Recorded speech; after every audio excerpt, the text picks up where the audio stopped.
Okay. Ai. There's an important person in this story who I've yet to mention, and that's a former car salesman named Jacques Gonzalez. Jacques Gonzalez was first introduced to the Vidrines as Tilly's boss and as the president of a secret organization which helped protect aristocratic families from Judeo-Masonic plots targeting them. The Vidrines never knew much more than vague tidbits about Jacques Gonzalez. According to Philippe, he was the cousin of the Spanish king Juan Carlos and led a very discreet existence in Paris.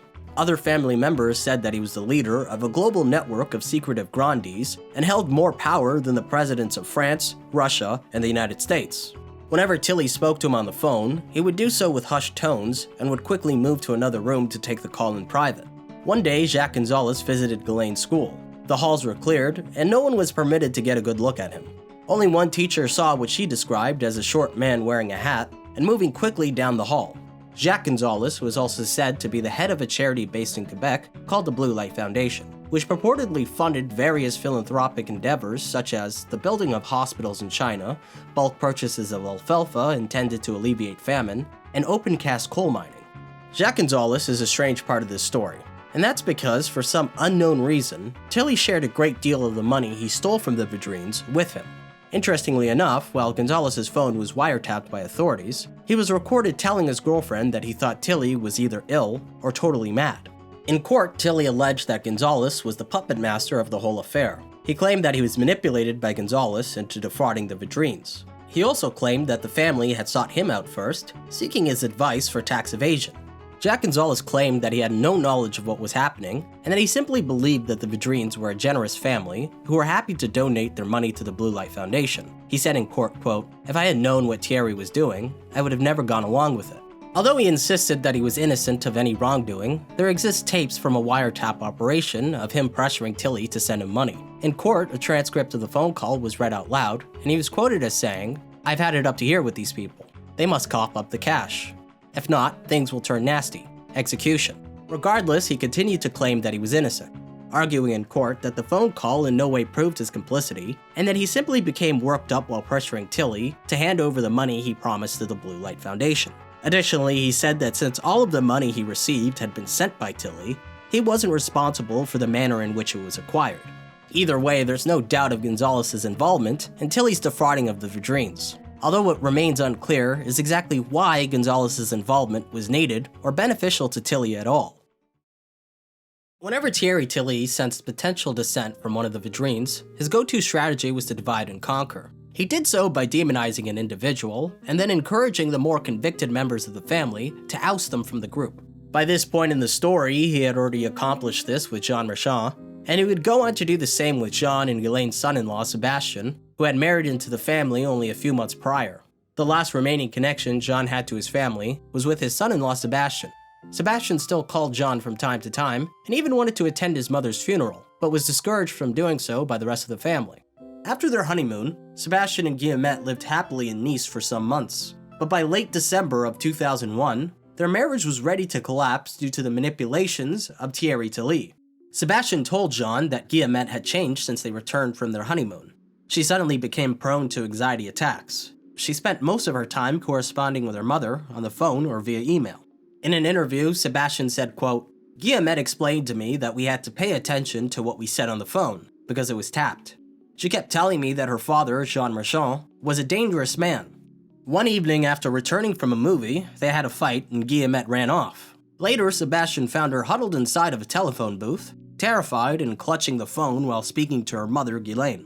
One day, Guillemette traveled to Montflancan and never returned to Nice. When Sebastian called and asked her when she'd be back, she told him that no one in her family could drive her to the station because all of their cars had been rigged with explosive devices. Before he could find out more, she hung up. He kept trying to call back, but she never answered. Just like with John, Tilly began to make up stories about Sebastian, claiming that his team of covert agents had spotted him frequenting prostitutes. These same lies were then fed to Guillemette, who, trusting her mother and Tilly, fell for them completely. Tilly also convinced them that Sebastian was a murderer who was a part of John's network of killers. Sometime later, Ghislaine, her nephew Guillaume, and her daughter Guillemette traveled to Nice and visited Sebastian in order to confront him. Tilly instructed the trio to see if they can reconcile Guillemette and Sebastian's marriage, despite, quote, his sexual deviance and his membership in John's sect. Tilly also warned them not to eat or drink anything offered by Sebastian, as it might be poisoned. When they knocked on his apartment door, Sebastian refused to let anyone other than Guillemette in. Once Guillemette entered the apartment, the two newlyweds quickly engaged in a frantic argument. Then, without thought, Sebastian equipped himself with a large kitchen knife and headed towards the door where the others stood behind. Eventually, he put the knife away, but not before brandishing it in front of Ghislaine and Guillaume. Although the knife was meant as nothing more than an empty threat, they all had no doubt that Sebastian actually intended to kill them. Once things settled down, they all went to a nearby cafe to talk. They tried to warn Sebastian that he was in danger by associating with Jean Marchand, and that the men in Jean's sect would double-cross him. To this, Sebastian reacted with quiet bafflement. Everything they said sounded insane to him. He realized that there was nothing he could say that would make them wake up from their collective madness. From January 1st of 2002 until August 2003, Ghislaine, Guillemette, Christine, Philippe, Bridget, and the family's 88-year-old grandmother, also named Guillemette, spent much of their time sequestered in their summer home, Chateau Martel. During this time, Tilly and Ghislaine exchanged emails and phone calls every day. He ordered them not to communicate with the outside world, not to answer the telephone, not to let anyone in, and not to read their mail. Outsiders, such as domestic helpers, were let go. Tilly claimed that his teams were in the woods watching Martel day and night, protecting them, and that it was the safest place for them to be. He claimed that their enemies had been spotted in the woods planting listening devices around their premises. Therefore, they all had to lay low. Once or twice a month, Ghislaine would go out to do their shopping, as she was the only one who was permitted to leave the house. Whenever she left, she did so with the overwhelming fear that she would be murdered by Jean's sect. However, Tilly assured her that his agents were always watching and that she was safe. Whenever she returned home, she was required to make an oral report to Tilly, detailing what she bought and if she saw anything or anyone suspicious while she was out. Inside Chateau Martel, the atmosphere was tense. Everyone in the house was paranoid and erratic. Tilly's orders by email and phone kept the Vidrines on constant edge. Tilly requested that they each keep a diary to record everything that happened inside of the house. He ordered them to take notes about everyday activities, the state of the relationships, and any curious or exceptional incidents which they observed. In her book, Christine describes Tilly's daily orders as a form of harassment. Quote, "One day we are obliged to close all shutters and live by electric light. Several days go by. Ghislaine gets an email. The state of emergency is lifted. We may reopen the shutters, but not go out into the garden. Besides the closed shutter alerts, he told us to do various more or less pointless things such as washing the walls and floors thoroughly, cleaning out the cupboards, dusting the pictures. When the halt of tires reached the house, it would put the family into a veritable frenzy, obsessing over the potential danger and eyeing the cameras with intense fears, and of course, calling Tilly immediately. Otherwise, they passed their time with hobbies. Philippe played computer games such as Age of Empires 2, Bridget devoted herself to endless knitting, Christine read books, Ghislaine sat in the salon with her elderly mother, who kept busy by embroidering a tablecloth for Tilly. One day, Ghislaine's elderly mother, Guillemette, started to complain that she was experiencing blurred vision. She was developing cataracts, but Tilly convinced them that it was instead caused by their enemies, directing laser beams through their windows in order to unnerve them. All of them believed him except for Christine, who wasn't as convicted as the rest. But even her husband, Charles Henri, who's a doctor, believed Tilly's theory about the laser beams. As a result, his mother never saw a doctor to treat her cataracts. It wasn't long before neighbors began to notice that the Vidrines, who at one time enjoyed a positive reputation in the community, suddenly locked themselves up inside of their summer home. Some worried neighbors left food for the family, but such offerings were quickly discarded.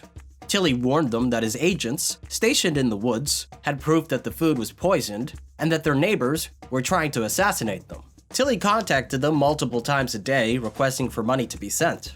This was all done under the guise that they were helping to finance the fight against their enemies. Charles Henri, who owned a gynecology and obstetrician practice, regularly sent urgent credit transfers to Tilly under various headings such as day-to-day money for the children, insurance, business investment. As for the sums involved, they all varied between 2,000 and 10,000 euros, sometimes even more. Whenever Tilly asked, Charles Henri would leave work, even if the waiting room was full, and visit his bank in order to perform the transaction himself. The sole breadwinner of the 11, Charles Henri continued to work, even while the rest of his family were sequestered in Martel. However, in less than a year, he would also join them in their isolation. Soon, Charles Henri's medical practice began to fail, so Tilly told him to ask his wife Christine to sign documents agreeing to sell all of her financial assets in order to help save the clinic. Everyone in the family transferred money to Tilly.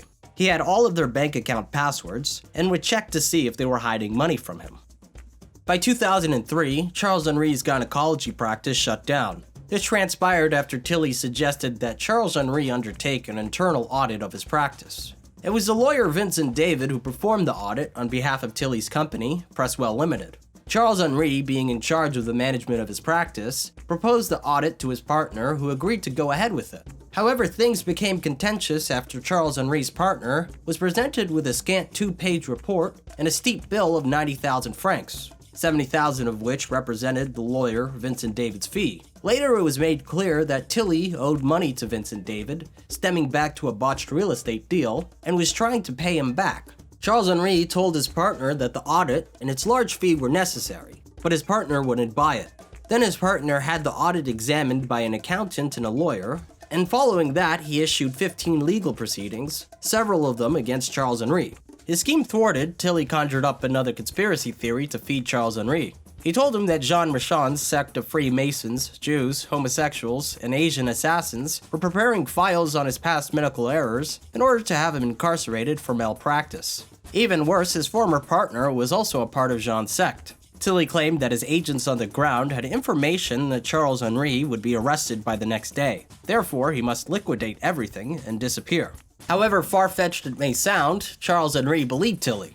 After entrusting his patients with 2 colleagues who he respected, he fled to Bordeaux for safe haven. Given only a few hours, he drove at breakneck speed, believing that he was being tailed by armed Asian assassins. Similar to how Tilly persuaded Ghislaine that the collapse of her school was only temporary, he promised Charles Henri that all was not lost. He explained that the Blue Light Foundation, headed by his boss, Jacques Gonzalez, was planning to build hospitals abroad and that he would be guaranteed a major role. Charles Henri was sold. Later, Tilly convinced Charles Henri to sell his property in Bordeaux, since the proceeds gained from the liquidation of his medical practice wasn't enough to shake off their enemies. Charles Henri's wife Christine was hesitant, so Tilly accused her of preferring her property over the lives and safety of her children. For speaking out, Tilly convinced the others that she was hysterical and had her prescribed to Transine. Sometime later, they sold their house in Bordeaux, as well as their beach apartment. They set aside 200,000 euros from the sale of their property in order to pay their taxes, but Christine later learned that 150,000 euros of that money was pocketed by Tilly. Moreover, Tilly had their possessions from the sale dispatched to London, where he sold everything without their knowledge. He continued to do this whenever they sold one of their properties. By June 15th of 2003, Tilly told them to leave Chateau Martel and relocate to Philippe's house, which was only a short distance away. Tilly told them to stay there for 5 days, but in fact, they never returned to Martel again. The reason for their sudden relocation was because Tilly knew that the Fisc, France's equivalent to the IRS, would inevitably send bailiffs to Martel since the family had not paid any taxes in 3 years. Soon the bailiffs and moving trucks arrived. A private detective investigating the family was able to discreetly film what transpired on that day. In the footage, the family could be seen desperately trying to intervene but failing to stop the bailiffs. Everything that could be auctioned off in order to pay off their debt was seized. Furniture, dishes, trinkets, books, and even items that didn't belong to the defaulting taxpayers, Charles Henri and Christine. Distraught, they immediately called Tilly in London. Tilly calmly explained that everything was going according to plan. He told them that it was all part of a ruse to make them seem vulnerable in the eyes of their enemies, in order to bait them into an attack so that his agents on the ground could better neutralize them. A year later, Jean Marchand attended the auction of their belongings. With the help of a friendly auctioneer, he was able to secure some of their furniture, such as a Louis XIV wardrobe, a country sideboard, and a pair of Voltaire armchairs. Time kept passing for Jean without any results. Days turned into weeks, months into years. Any action he took to try and help his family failed. His complaints went unanswered. His letters to the public prosecutor were ignored. Jean Marchand requested legal guardianship for Ghislaine and her elderly mother Guillemette, arguing that they were both mentally unfit. But this failed after a psychologist spoke to them and said that they were fine. Disillusioned with the passivity of the legal system, Jean turned to the press. Since he was at one time the editor-in-chief of one of France's leading newspapers, he had many contacts at his disposal.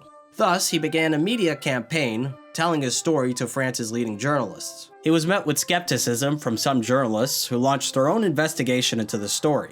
One such journalist named Dominic Lage visited Philippe's home where he encountered a very hostile Ghislaine who slammed the door in his face. After that, Dominic Lage wrote his article, but due to French privacy laws, he was not allowed to publish Tilly's full name. Instead, he only wrote Thierry T. The Vidrines later sued the newspaper, calling the article an intolerable interference in their private lives. As a result, the journalist was charged with an invasion of privacy and was required to pay the Vidrines 23,000 euros. The money, of course, went straight to Thierry Tilly. On September 25th of 2003, a few visiting policemen brought the article to the family's attention and made slightly antagonistic comments. Although the article mentioned that Tilly was a known fraud, the family laughed at what they saw as the naivety of journalists, as they believed his criminal charges were just a part of his cover. In her book Diabolique, Ghislaine writes, "It seemed downright comical to us. For the first time in a long time we laughed, even to the point of choking ourselves. It is because we knew that all of these convictions were artificially constructed in high places to serve as his cover." Meanwhile, Ghislaine's husband, Jean Marchand, was doing everything he could to try and save them. Despite his many attempts, Jean didn't receive much help from the police, but they were sympathetic to his cause. The police station in Montflancan filed a number of reports themselves and visited the family frequently for welfare checks. However, the police told him that there was nothing that could legally be done to stop adults from sequestering themselves inside of their own home. Although the Vidrines successfully sued the reporter Dominic Lage, Jean Marchand was able to attract the attention of other newspapers. The media was hooked on the story which they dubbed the Recluses of Montflancan. As a result, Jean appeared on several major television news programs such as TF1, France 2, France 3, and Canal+. A short documentary was made in which he, along with Sébastien, spoke about how Tilly ruined their marriages and their lives. Plus jamais de nouvelles. À l'heure actuelle, je ne sais pas ce qu'elle a à me reprocher. C'est-à-dire que elle serait partie pour un autre homme, elle m'aurait dit écoute, j'aime quelqu'un d'autre. Elle serait partie à l'étranger en me disant je préfère vivre complètement au soleil. Alors on était quand même à Nice, enfin dans un autre monde. Vous n'avez jamais rien dit? Non, absolument pas. Je n'ai aucune raison rationnelle pour savoir pourquoi elle est partie. Et le jour où j'ai commencé à aller mieux, sur un plan psychologique, parce que c'est vrai qu'un choc comme ça, un drame pareil, ça vous met un petit peu sans dessus dessous. Et le jour où j'ai commencé à aller mieux, c'est le jour où je me suis dit ça sert à rien d'essayer de comprendre leur fonctionnement parce que c'est irrationnel. Parce que moi, ce que les gendarmes me disent, c'est ça, c'est ce qu'on vous dit. En fait, allez les voir, ils sont pas si mal que ça, ils sont très bien, c'est un choix. Non, ça c'est faux. Alors moi, ce que je vous répondrai, allez les voir et vous verrez. Allez les voir. Meilleure réponse. Est-ce qu'il y a quelqu'un?